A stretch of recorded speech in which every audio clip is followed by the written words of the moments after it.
Olá, estamos começando mais um Atitude TCE Entrevista. Eu sou Marcos Rolim e o convidado de hoje é Afonso Armando Conzen. Ele é professor da Faculdade de Direito da Fundação do Ministério Público, mestre em Ciências Criminais pela PUC e procurador de Justiça aposentado do Ministério Público do Estado. Dr. Conzen, é um prazer ter o senhor no nosso programa. Vamos conversar sobre um tema da sua especialidade, da sua dedicação, que é a justiça restaurativa. Muita gente no Brasil ainda não conhece esse novo paradigma, não tem ideia do que significa justiça restaurativa. O senhor podemos começar a nossa conversa explicando para o nosso público o que é a justiça restaurativa? Qual é o seu objetivo? Esse é um conceito em construção, né? Nós poderíamos ter uma abordagem mais teórica e buscar, portanto, uma construção numa linha filosófica ou um conceito mais prático. Sob o ponto de vista mais prático, eu diria que a justiça restaurativa é uma outra forma de gestão dos conflitos, das condutas, das infrações.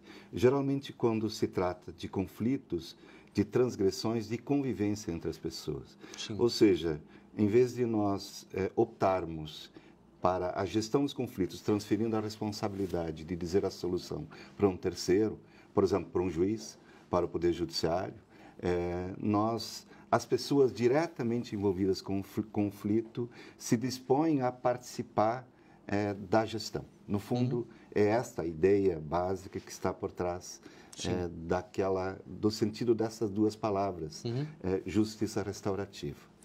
Normalmente, essa é uma pergunta, eu acho, que talvez ajude a compreensão da grande missão da justiça restaurativa. Se fala sempre no mundo, quando há um conflito, alguém que praticou um dano, alguém que foi vitimado por essa atitude, e as pessoas logo pensam na necessidade de punição sobre o autor desse delito. Então, aquela pessoa que praticou um delito ou que agiu de uma forma inapropriada, que prejudicou de alguma forma outra pessoa, deve ser punida.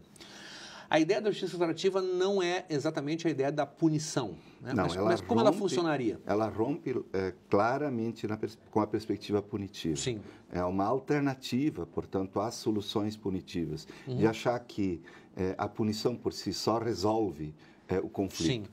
De que a punição transforma. Né? Ou que então é uma das formas de fazer justiça, mas que resolve a convivência entre as pessoas. Sim. A ótica da justiça restaurativa é outra. Ela tem foco, portanto, não na punição, ela tem foco na restauração dos relacionamentos, na transformação daquela realidade, das consequências trazidas pela transgressão e, portanto, na busca, no fundo, da pacificação dessa convivência. Sim. Esse é o foco central. Eu diria, se nós colocássemos o objetivo é mais a busca da pacificação social, da superação do conflito, do que propriamente a punição do infrator. Sim. E como é que um membro do Ministério Público chega nesse paradigma? Depois de muitos anos lidando com a acusação, com a responsabilização criminal, descobre-se a justiça restaurativa e como é que a figura do Dr. Conzen chega nessa nova proposta? Tem uma questão pessoal envolvida com isso, porque quem trabalhou, como eu trabalhei há tantos anos no Ministério Público, há mais de 28 anos, eu vivi intensamente o modelo retributivo. Da punição. Ou seja, em que a função do promotor é assumir, né, a função acusatória e buscar como resultado a punição do infrator. Na minha experiência pessoal no Ministério Público, isso sempre foi muito frustrante, tanto é que num determinado momento da minha carreira eu optei em atuar mais na área da infância e da juventude.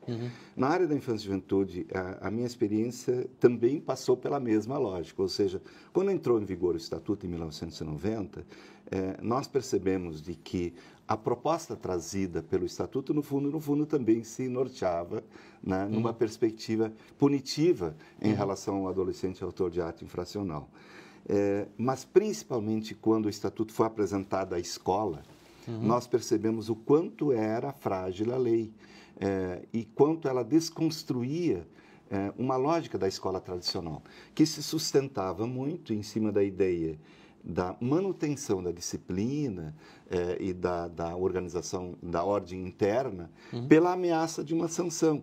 E a sanção era fundamentalmente a exclusão do aluno da escola, ou seja, sanção era expulso ou suspenso. Quando se viu que a educação era um direito e, portanto, era impensável pensar na lógica retributiva, que alternativa se oferecia à escola? Na verdade, eu me encontrei com a justiça restaurativa em busca, em perseguição de um método. Sim. Que oferecesse... Para lidar com os conflitos. Exatamente, Sim. porque oferecesse uma outra possibilidade do que somente a perspectiva retributiva. Sim. Foi aí que, a partir dos anos 2000, me aproximei dessa concepção, aprendi muito com ela, e eu diria que ela reorientou toda a minha vida profissional no Ministério Público. A partir do surgimento dessa ideia, a minha atuação no Ministério Público já não estava mais em conformidade com o modelo do castigo, da sanção, da punição. Claro. Eu já queria usar esta metodologia, esta proposta para transformar a realidade das pessoas, especialmente nos conflitos envolvendo crianças e adolescentes. Doutor Kunze, agora, nessa sua trajetória, nessa experiência prática, né, concreta nas escolas, como funciona, por exemplo, uma situação típica de um conflito numa escola? Vamos imaginar uma situação aqui entre nós. Um aluno, por alguma desavença com um colega, joga uma pedra nesse colega, machuca o colega com essa pedra, né? São dois jovens de 14 anos. Né? Essa situação tem um agressor, tem uma vítima e tem um conflito que dá origem a essa atitude. Como a escola trataria esse tema no paradigma da justiça restaurativa? No paradigma tradicional, a solução seria muito simples. Você registra a ocorrência, transfere a responsabilidade para a delegacia de polícia, para o juiz, né? E a atenção está centrada no ofensor. Ou seja, a busca da punição ou da responsabilização. A justiça restaurativa propõe uma outra governança, uma outra gestão desse acontecimento. Ou seja, em vez de você encaminhar, né, essa situação, esse fato, né, para o sistema tradicional de justiça, você tenta organizar um encontro, né, em que, evidentemente, todos que comparecem precisam concordar com esse comparecimento. E a partir do diálogo, da conversa, da troca sobre por que aconteceu isso, o que levou a que esse fato acontecesse, mas principalmente a partir da compreensão das necessidades que levaram à produção do fato, as próprias pessoas resolvam o que fazer no momento seguinte. Ou seja, como o clima, o ambiente que foi afetado por aquele fato, ele pode ser redirecionado, recomposto, e eu diria, aproveitar esse momento, inclusive, para qualificar a convivência naquele espaço. Porque esse é o grande ganho que a justiça restaurativa oferece. Na prática, se faria uma reunião, um círculo restaurativo, vamos usar essa expressão, onde esses dois adolescentes estariam presentes, professores, talvez colegas também, se discutiria o fato, é isso? Isso, mas muito mais do que isso. Ou seja, a ideia não é exatamente usar o fato como mote para o encontro. O encontro, no mundo ideal, ele estaria organizado, estruturado com a participação dos diretamente envolvidos e também aquelas pessoas que dizem respeito aos afetados indiretos. Por exemplo, uma criança na escola, quando algo acontece com ela, ou quando ela é autor do fato, é a vítima vamos dizer, de uma crise de convivência, conforme o caso que você citou, Marcos, evidentemente os pais têm a ver com isso. Os pais de ambos, os professores estão envolvidos, os alunos. Portanto, nós temos uma comunidade de afetamentos, dos direta e indiretamente interessados. Todos estariam convidados, ou seriam convidados, para participar do diálogo, né, sobre o que aconteceu, por que aconteceu e quais são as providências em face do que aconteceu. Ou seja, é uma transferência da solução para os propriamente interessados e não a terceirização da busca da solução. E nesse aspecto se evitaria alguns dos possíveis desdobramentos que agravariam o próprio conflito, porque se eu responsabilizo o autor apenas e ele é encaminhado para uma punição, aquilo que produziu o conflito não foi enfrentado, ele tende a se renovar em outras circunstâncias. No sistema tradicional de justiça, nós temos poucas condições, Marcos, de prestar atenção, e vivi isso intensamente na vida profissional, de prestar atenção aos motivos, às razões ou às necessidades que movem determinado comportamento. Sim. Muitas vezes um comportamento de uma criança que transgride na escola é apenas um sintoma de que algo não está bem com ela. De uma coisa anterior. De uma coisa anterior ou então de uma coisa que diz respeito a ela, mas que está fora do contexto, onde aquele comportamento é nada mais do que um sintoma. Sim. Que condições nós temos para prestar atenção ao que de fato está acontecendo com ela? Ou seja, esse é um momento precioso, né? Eu diria, para prestar atenção, nós falamos em necessidades não atendidas, para que isso seja visto. Ou seja, o comportamento em si não é um problema. Sim. Ele, nesta perspectiva, ele passa a ser uma oportunidade pedagógica, ou seja, uma oportunidade para não só restaurar os vínculos, mas fortalecer os vínculos Sim. da convivência, ou seja, usar o próprio acontecimento para fortalecer a vida naquela comunidade. Estou falando aqui no exemplo da comunidade escolar. Sim. Agora, essa mesma metodologia, vamos falar isso dessa forma, essa abordagem restaurativa, ela pode ser utilizada a princípio, em tese, para qualquer tipo de conflito, né? Ou para grande parte dos conflitos. A origem da justiça restaurativa está muito vinculada às infrações penais. Né? Agora, nós notamos de que, como método de gestão de convivência, ele serve para qualquer conflito. Claro. Não precisa necessariamente um conflito de natureza penal. Qualquer comportamento que afete o relacionamento, Sim. que mexa com as nossas emoções, portanto, que produza consequências no plano emocional, pode ser usado esta metodologia. Sim. Então, a justiça restaurativa, na verdade, é um conjunto de princípios, valores e uma forma de proceder que orienta para uma outra forma de gestão daquele conflito de convivência, porque esse é o espaço próprio da justiça restaurativa. Acho que esse é um ponto importante, porque eu me recordo, eu conhecia a experiência da justiça restaurativa há 15 anos atrás na Inglaterra, e o projeto que eu conheci lá era um projeto de justiça restaurativa nas relações da polícia com o cidadão. Então, sempre que havia uma reclamação de alguém que, bom, teria sido maltratado ou o policial não foi solícito o suficiente, isso redundava numa reclamação à polícia, e a polícia organizava um círculo com o cidadão e com os policiais. Grande parte dessas demandas eram resolvidas com um simples pedido de desculpa, né? Ou seja, aquilo que poderia se transformar num processo contra o policial e uma eventual punição era resolvido muitas vezes nesse espaço comum, né? Duas perspectivas, Marcos, sempre são muito surpreendentes para quem vive e convive com essas práticas. Primeira é a facilidade, né? Ou a significativa capacidade de compreensão, ou então vou usar uma outra palavra, a enorme generosidade das vítimas. É sempre muito surpreendente. Sim. Né? E a outra surpresa sempre é a singeleza dos encaminhamentos. Né? No encontro, geralmente não são pensadas soluções na perspectiva punitiva. Sim. As soluções são muito singelas, que, na verdade, caminham para que aquela convivência seja mais qualificada.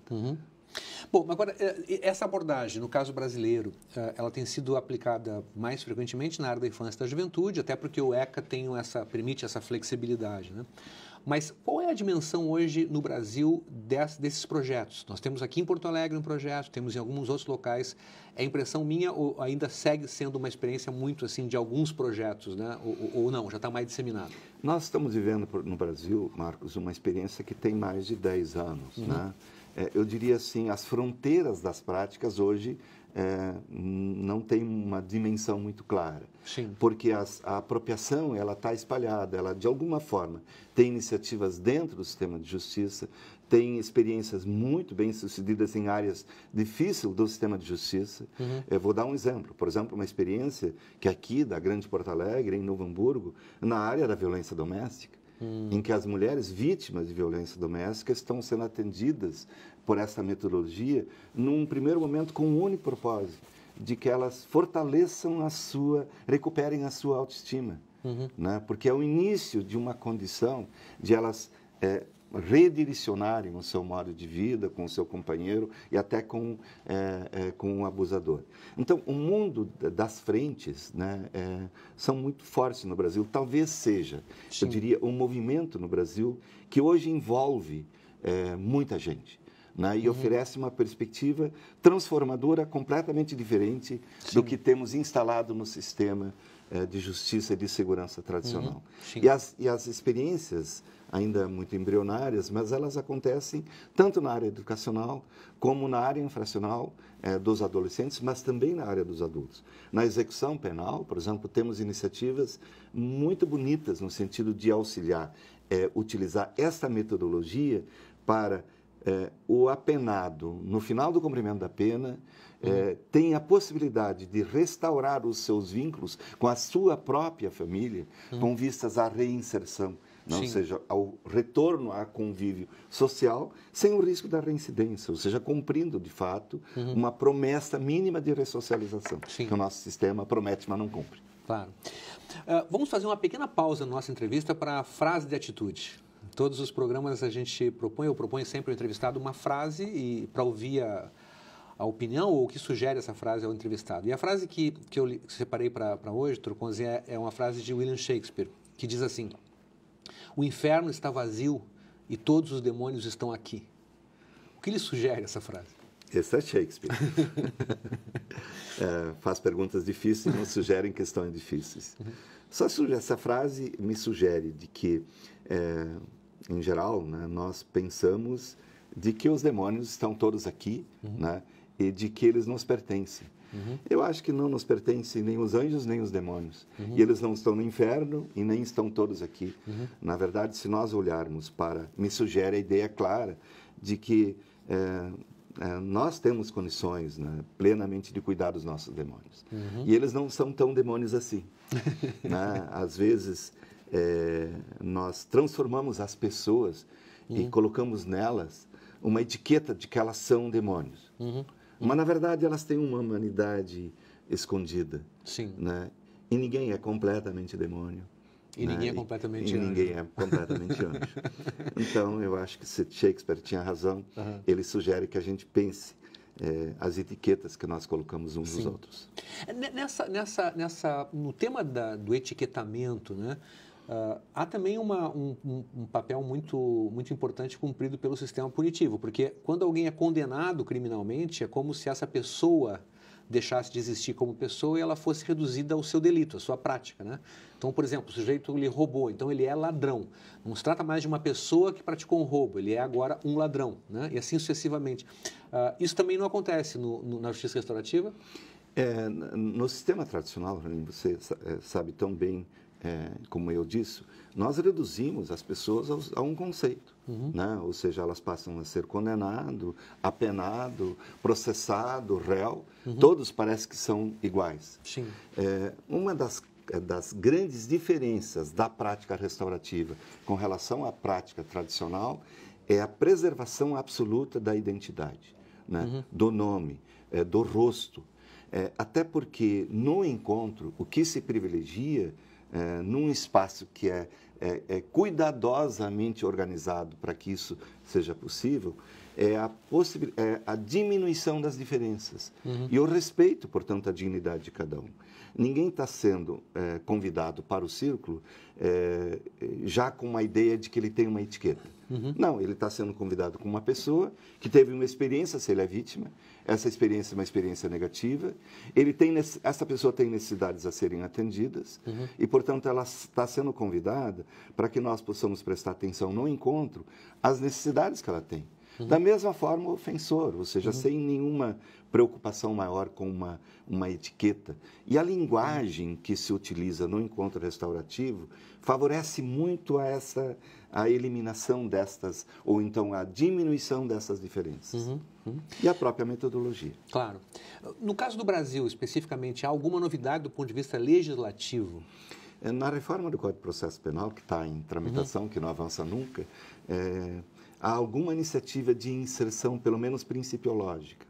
Ou seja, de que, de alguma forma, se também no mundo dos ofensores e das pessoas adultas se possa ter uma autorização para além dos tipos penais de pequeno potencial ofensivo, que hoje, de alguma forma, seria possível. Se nós falássemos uma linguagem mais técnica, nós diria uma iniciativa de quebra do princípio da obrigatoriedade, sim, né, que sim. favoreceria, por exemplo, a acusação, no caso ao Ministério Público, a busca de outras alternativas, de alternativas para a gestão do conflito, na qual se insere a prática restaurativa. Sim. Mas me parece que a experiência brasileira ainda é insuficiente para nós avançarmos para o plano normativo.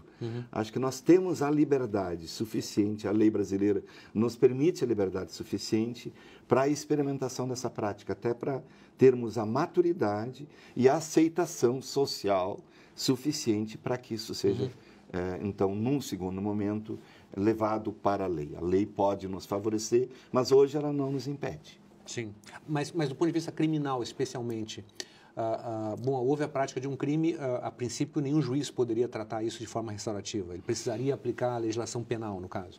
Hoje, frente ao princípio da obrigatoriedade, existe isso, ou seja, o processo é obrigatório, o Ministério Público, diante dos elementos, é obrigado a proceder. Lógico que hoje, já promotores, especialmente sensibilizados com esta possibilidade, já têm uma outra concepção, né? Se vinculam, né, por exemplo, a uma possibilidade, especialmente quando todos querem esse caminho e a defesa também aceita, para um encaminhamento para um círculo, né, e que esse círculo seja levado em consideração na solução final do processo, que pode ser de motivo, por exemplo, para um pedido de absolvição, ou até mesmo para um pedido de arquivamento de inquérito. Nós já temos precedentes nesse sentido. Claro, porque em vários outros países onde há essa prática restaurativa já há bastante tempo na área penal, na verdade, há um certo momento onde se oferece a possibilidade de uma interrupção do processo penal, né? E o acusado, então, passa a integrar a dinâmica restaurativa, que pode dar certo ou não, né? Se não der certo, volta para o processo penal, né?